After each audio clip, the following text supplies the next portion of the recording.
And so if I can just have you introduce yourself and state your title here at UW. Kevin Klender, Assistant Athletic Director for Marketing and Promotions. Okay. So, Kevin, what kind of formal education do you recommend for this career? I think long term, definitely the trend and what we're seeing more and more people get advanced degrees, master's degrees, whether that's an MBA or there's plenty of schools that offer like a master's of sports administration. I think that's definitely the direction the field is going, particularly the upper levels of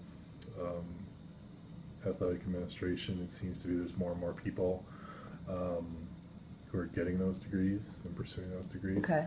I would never want to, tell anyone they couldn't achieve those roles without one, because certainly I think experience and results, documented results from someone's background or work experience definitely plays a large factor, at least it does with me. So, but certainly you see more and more people getting their master's degrees in one of those areas. Right, and you got yours in journalism, right? Yeah, my degree is in journalism, advertising. It was kind of more of a writing right kind of degree, and I have a business degree as well. Okay, so for this this field, is it kind of broad, or like can somebody who had a degree in obviously journalism and communications, but anything else that they could like that? I think there's a lot of different areas, and now in a college, like in our world here, and what we're responsible for. We work on a lot of branding, advertising, that kind of marketing, right. External messaging, social media, working to promote our teams, sell tickets, the kind of traditional advertising, right. that you would think of perhaps, whether that's general public, season tickets, single game tickets, packages, and so forth, student season tickets, student single game tickets. Then we also are responsible for what I would call the in-game stuff, in-game activation from video board content, video board features, music, the entertainment, I guess, of the game that's not the game. We also work really closely with our sponsorship sales team in developing inventory that they can sell. That could be as simple as some signage to as complex as like a several month social media and in-game kind of activation. So now I think in the college world, generally marketing departments kind of are responsible for that kind of broad range, where in a more professional setting you're going to be a lot more specialized. So in a roundabout way to answer your question, I think what I see a lot in the college world is the degree, like the what it's in can matter to a certain extent, but someone who, a lot of colleges are looking for people to help to work and universities. So someone could have a completely unrelated degree, perhaps. Right. But if they have a year or two of, again, it goes back to what I said before about results. If they have a year or two of experience as an intern or undergraduate worker working at these events, that's, in my experience,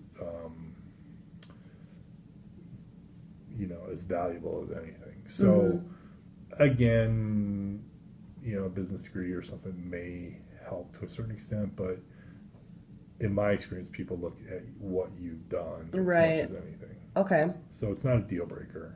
In my opinion. I think that there was one that led into that kind of. we'll just go back up to the top. Sure. How did you get into this career? Like, what, where did you get your passion from for this field? Well, I think like a lot of people, I mean,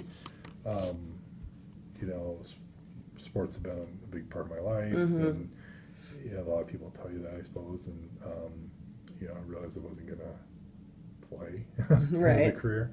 So going through college, and you look at like, well, what, you know, obviously I enjoyed my field of study and the writing and the advertising and so forth, but then you start thinking, well, how do you want to apply it? And you know, because I like sports, I'm interested in sports, trying to go down that road. Actually, coming out of college, I didn't really have much success at getting anywhere, which is not surprising because there's plenty of people who like sports, don't have any experience, and Right. get hired. I mean, that's a pretty pretty deep pool of people. So I didn't work in the industry for the first couple years out of college. Worked for an ad agency. Learned you know, a lot of the stuff like Photoshop, Illustrator, how to write professionally. Had experience writing professionally. Had you know, actual brochures, actual things that I did, that I created, examples that, you know, I could, you know, build my portfolio, so to Right. speak. So I kind of got into it more on the graphic design side of things and that kind of thing. So when I got hired here, I was actually hired as an intern to do advertising, writing, copywriting, photography, graphic design, which certainly was a way in the door for me, but it wasn't my long-term Right. desire, I guess. Yeah. You know, I really ultimately wanted to get more into the event side of things, and kind of shaping those a little bit more. So that's how I kind of got in. At the time, you know, it's kind of a small staff, so, and it still is to a large degree, is you get the ability to kind of touch a lot of different things, Right. because it's kind of all hands on deck. So my position has obviously evolved from being an intern to where I am now, but the nice thing is this has provided the opportunity to kind of do some of those different things. Whereas perhaps if I would have gone down a professional road, generally speaking, those are much more specific. If you're hired to, Right. you know, work on marketing and advertising, like that's what you're going to work on. You're probably not going to touch the game day stuff or whatever, or vice versa. So, Yeah. Yeah. Okay. So this one you kind of touched on it a little bit. So what are your job responsibilities? Like what is the typical, I guess maybe right now does it change from season to season? Because I know you do, I think I read you do 23 UW intercollegiate sports. Yeah, there's 23 varsity sports. We ticket 10 of them. So I mean, just generally, I mean, kind of what we say we do is we strengthen the bond. That's our little kind of theme. But and what that means is it's really three areas.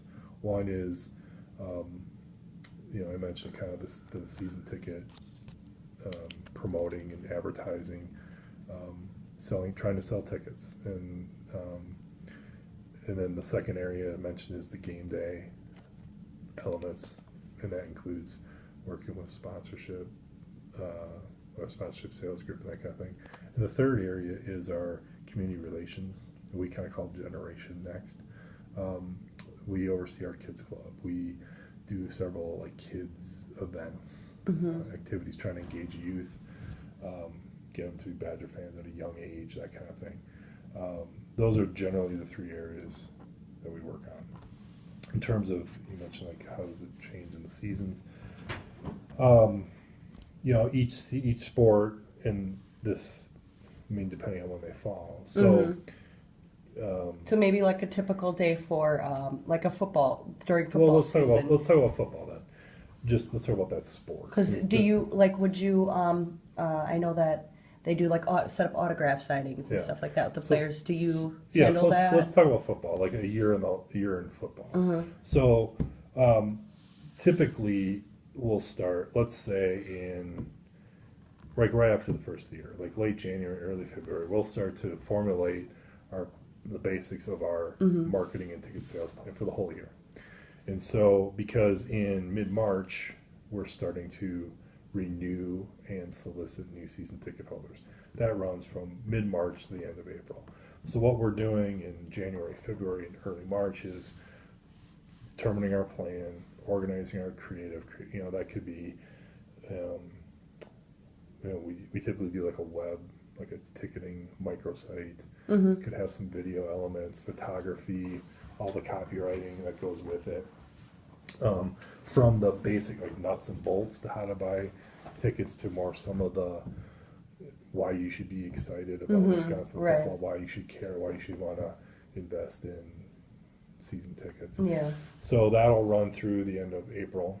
And included in April is a spring football game. So that's an event that we kind of use to promote the team and look forward to the fall and so forth. So then we'll go, May is kind of a quiet time because our ticket office is kind of sorting through the people who renew their tickets. Some people don't renew their tickets. We have new people who buy new tickets, fit them into the puzzle. In June, that's when we'll sell our student season tickets, and we've been fortunate that they'll sell pretty fast in a day. So we'll do our student effort, and now we're into July. So that is when we'll go on sale with any single game tickets we have. So we're spending May and June to kind of organize our advertising, trying to identify what games we have tickets for, what games we don't, and prepare advertising. So July, August, leading up to the season, we're promoting single game sales essentially. You mentioned the autograph day, so August. Also, like in the summer, essentially, we're planning our game, like our promotional things. So we start the year off. We have an autograph session with the team in August, but then we're also talking about our 7 home games. Like promotionally, what are we doing? Like this year, for example, we had Skydivers bringing the game ball in for one game. We had Steve Stricker. It was like a promotion. Promoting the PGA Championship in Kohler. Next year, he shot golf balls from the top of the scoreboard onto midfield at halftime. I mean, those kinds of ideas as an example. We're doing a charity event with Lily's Fund, which is an epilepsy research organization, for the game against Minnesota in a couple weeks. All those kinds of just basically things. All those kinds of promotions. Yeah. We're planning in the summer. So when we get to September now the games are starting, you're kind of just doing your preparing for each individual game, writing the PA scripts, organizing the video board content, all those kinds of things. Okay. Now, continuing on, now we're to mid or late October, early November. Hopefully, cross fingers, we win enough games to be bowl eligible. So now we just won on Saturday, we're bowl eligible. So the last several weeks we were preparing a website talking about our bowl game, which we launched Saturday right after we won. Has all the information about how to get tickets and travel, and here's where we could go, and here are the 10 bowl games that are possible, and all this kind of stuff. Also, the Big Ten championship games still a possibility. So we're kind of now starting our postseason efforts, even though we don't know where we're going. So we'll progress with that. So the regular season will finish at the end of November. Hopefully win the Big Ten championship game. Hopefully, we go to a good bowl game. Then we'll spend December, 2 things. One, trying to sell tickets to the bowl game. But then we'll also, depending on where we go, no matter where we go, I should say, we'll do fan activities, pep rallies, engage alumni who happen to be, whether it's Florida or Texas or California, wherever we end up going, work to get those fans excited and so forth.